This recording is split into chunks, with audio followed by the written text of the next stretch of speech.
दिल्ली सल्तनत। Welcome to SK education. मेरा नाम है सुमित केएसपी। दोस्तों, अब तक हम समझ चुके हैं कि दोस्तों किस तरीके से वहाँ का साहित्य था और प्रशासन था, और दोस्तों उसके अंदर समझा था कि कौन कौन सी इमारतें थी बनाई गई थी उस समय जो दिल्ली सल्तनत काल के अंदर। अब दोस्तों जो हम समझने वाले हैं दोस्तों, इसके अंदर जो केंद्रीय प्रशासन किस तरीके का था, सुल्तान किस तरीके से शासन किया करते थे और वहाँ का न्याय व्यवस्था किस तरीके के थे, ये सब दोस्तों हम समझने वाले इस वीडियो में।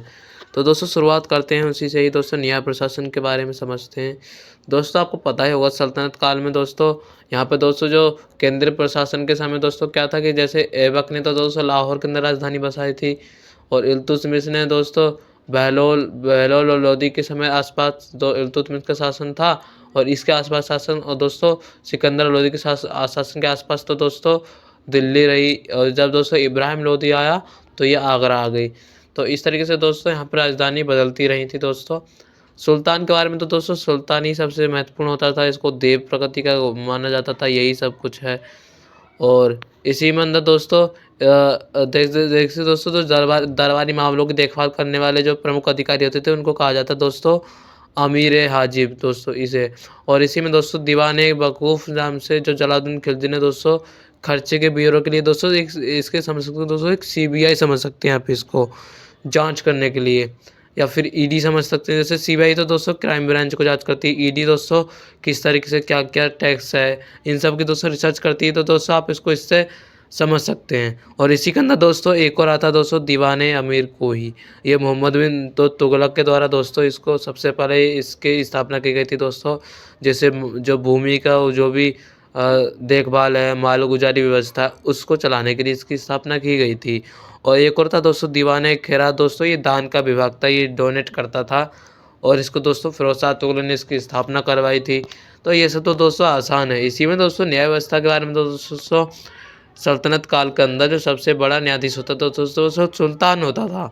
और इसी के अंदर दोस्तों एक और था दोस्तों, जो सुल्तान को जो न्यायालय था उसको कहा जाता था दोस्तों दीवाने मजालिम।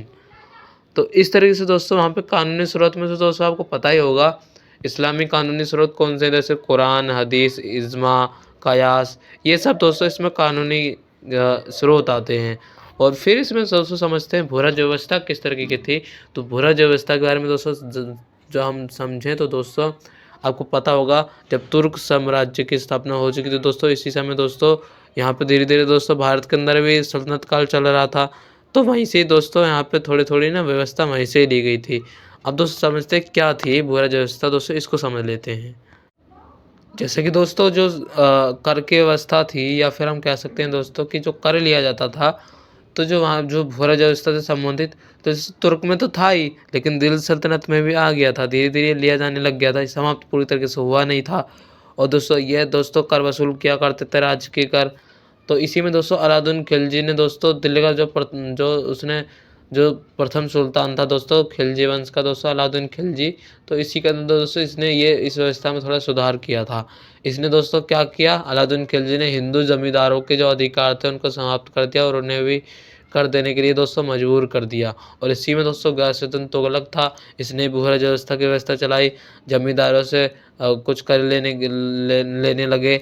अब दोस्तों इसके अंदर तो भूरा व्यवस्था की कुछ पद्धतियाँ थी कि किस तरीके से नियम बनाए जाएँ।